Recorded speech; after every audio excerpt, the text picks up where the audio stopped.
So how's the dynamic going to change now?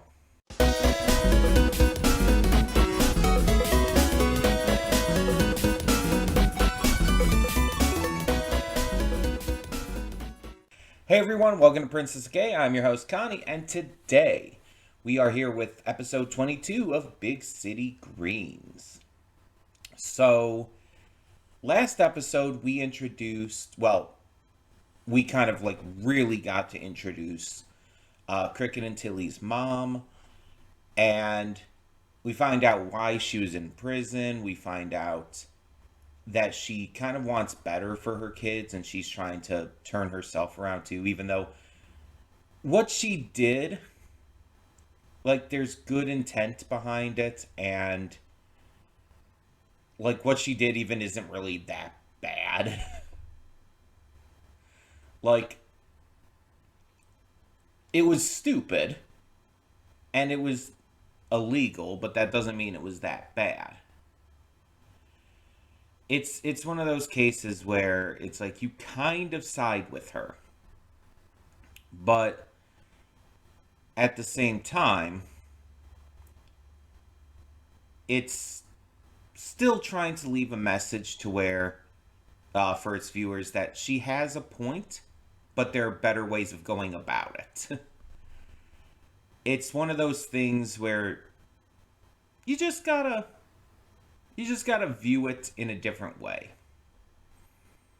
because it's not trying to be super direct, super straightforward. And I kind of appreciate that. A lot more shows nowadays are taking kids a lot more seriously and are allowing them to do some critical thinking and, come up with a lot more nuanced takes on things. And that's important because that's how the world is. The world isn't always so black and white. There are some examples of that, but a lot of times it's more nuanced. A lot of times you have to view things in a more unique way. And that's important. You got to realize that not everybody who breaks the law is a bad person. You have to understand why they're doing it, what laws they're breaking in the first place, and if the laws themselves are even unjust. Because just because it's a law doesn't make it right. A lot of things have been entirely legal while still being really bad. And a lot of things have been illegal without real reason. And there's a lot of things, of course, that are illegal for good reason. But you just have to take into account that both sides exist. And on top of that, even like I said, she clearly wants them to be better and make better decisions. She acknowledges that they're good kids and wants them to retain that. But, also have fun. She wants them to be able to enjoy their lives and not be too restricted by over exaggerated safety and guidance and whatnot. Because a lot of times that can end up stunting a child's creativity, their wonder, their excitement for the world. And you don't want to do that. So she's trying to have that balance. She doesn't want them to get into anything bad, but she's also going to be the fun mom. Taking them out for frozen yogurt and just dorking around through the city. So it's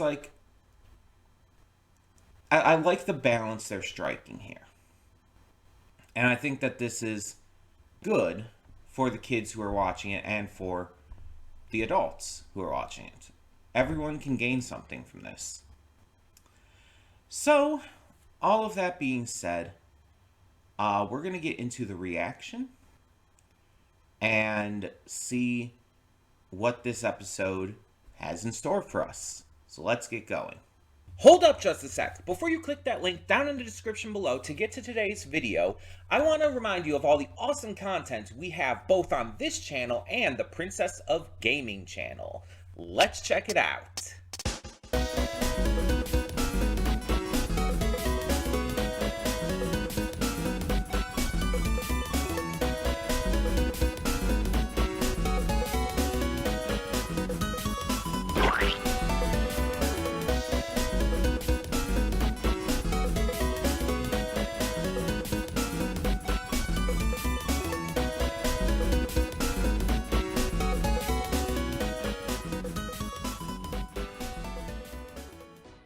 And we are back, and we'll begin with spoilers in 3, 2, 1, now. So, I did notice the titles with this episode, by the way. We have Harvest Dinner and then Winter Winter. It's like kind of a reverse of, Winter Winter Chicken Dinner. Okay. I wonder why they did it in that order then. It's like, I feel like the idea would have worked better if they did it in the opposite order. But, oh well. Harvest Dinner continues to show Nancy, like, kind of getting close to the family and being, like, a part of it again. But it only partially focuses on her. There's two focuses in the episode. Bill and Nancy working on the stew together, and then you have Cricket and Grandma Alice following Tilly to the store to try and beat her in getting the paprika. The side with Nancy and Bill, weirdly enough, is probably the better side. Like, you would think the other, like, the plot line with Grandma Alice and Cricket trying to beat Tilly to gain the paprika would be better, but while it may be a little more fun, I guess you could say, I feel like there was more character and depth and intrigue in the other side. Bill and Nancy's relationship is shown here. Kind of, you get a good feel for why they broke up. But you see that they're still on good terms with each other. They're still remaining friendly. They're just not right for each other anymore. And I think that's a really reasonable and really nice way to showcase that. Because you see how Bill is very particular. And we've seen this in previous episodes plenty of times, of course. He's very particular. He does things a certain way, and he likes that. It gives him this feeling of safety, this feeling of comfort, this feeling of general just trying to think of another way to put this. This feeling of just generally being in control. How about that? And when that's thrown off by Nancy and her kind of lackadaisical attitude, it stresses him out, to put it lightly. Because, like, with the stew, it's such a simple thing, it's such a basic thing, but he is very by the recipe type of cook. And he's good at it. He goes with very particular measurements and very particular measuring cups and stuff. Like, he complains specifically about using a liquid measuring cup to measure dry ingredients, which, technically speaking, it's like, yes, that's made for liquid, but you can use it for dry. It does not matter. But he's very particular. And we see how, like, the way she's, like, throwing in the vegetables and all at the wrong time, and just in the first place kind of just, like, tossing them in very just devil-may-care, it stresses him out. Because he does do things in a specific order, in specific ways. But she doesn't. Because her view on it is, it's all being cooked together anyways. It's not going to matter that much. And for a stew, I think I would probably agree with her. I talked about it in the reaction. But it's like, this isn't baking. Baking is a science. Baking, you have to get down to the nitty-gritty, because if you're off, on anything, it can actually deeply affect the finished product. Baking, you need to be that like serious about. But something like a stew, it's like putting the ingredients in a little early is not going to hurt anything. They may not get the exact right texture you're looking for. It might not be exactly right, but it'll still work. It'll absolutely still work. Soups and stews are actually really good to experiment with. Having done so myself, I can speak. As long as you get like texture and everything right, which is admittedly one of the things that I have had trouble with when experimenting with soups. Mostly cream soups. That's the one I've had trouble with. But with soups, as long as you can get the texture right, which just amounts to doing things a certain way and whatnot, you'll be fine. You'll be absolutely fine. Um, you can experiment in terms of like placement and what you put in it, the exact amounts and everything. You don't have to be as strict with measuring. And so it's like you can see both sides of the argument here. And from my view, it's like I think Nancy's attitude here, her lackadaisical approach to this, works fine. But you also see Bill's points as well, because this is how he normally cooks, and she's just coming in and kind of messing with that a little bit.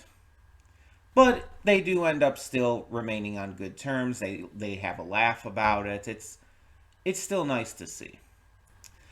Meanwhile, Tilly is just walking to the store. Grandma Alice and Cricket are following, trying to be sneaky, and getting up to mischief.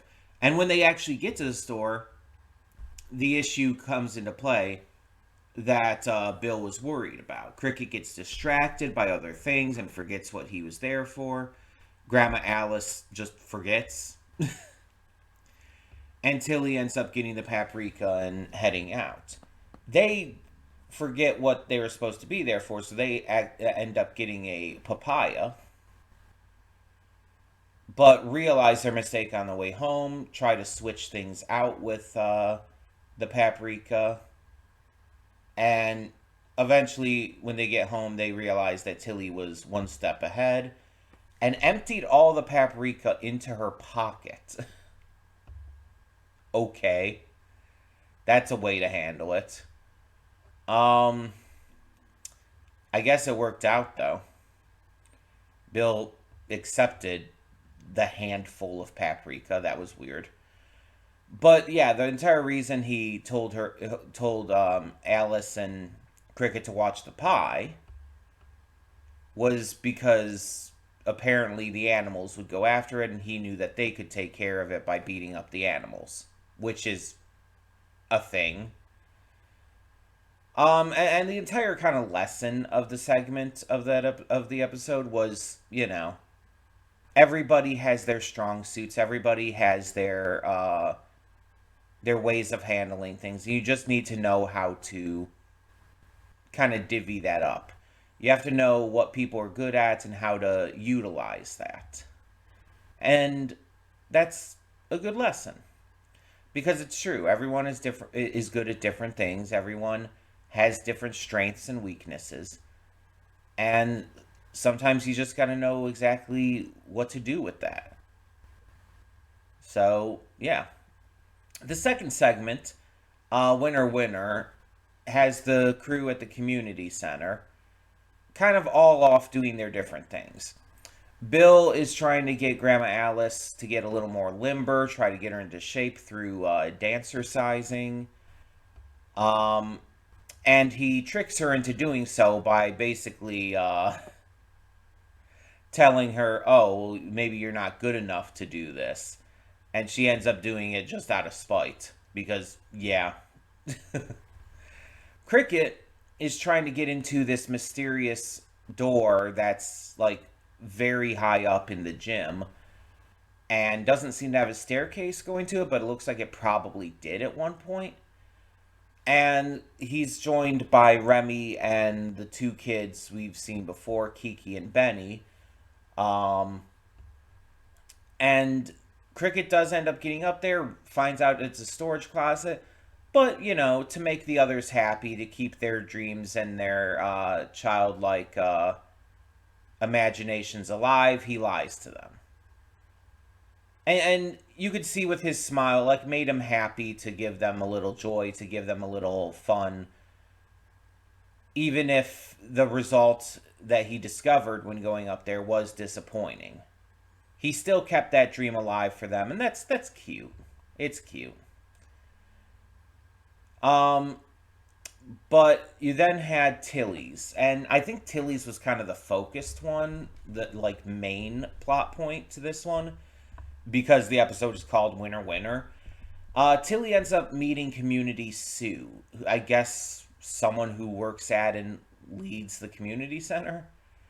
But she's like giving out like a trophy to someone else for badminton, and Tilly had become enamored with the trophy, so she's like, "I want a trophy." Community Sue's like, "Well, you got to work for it."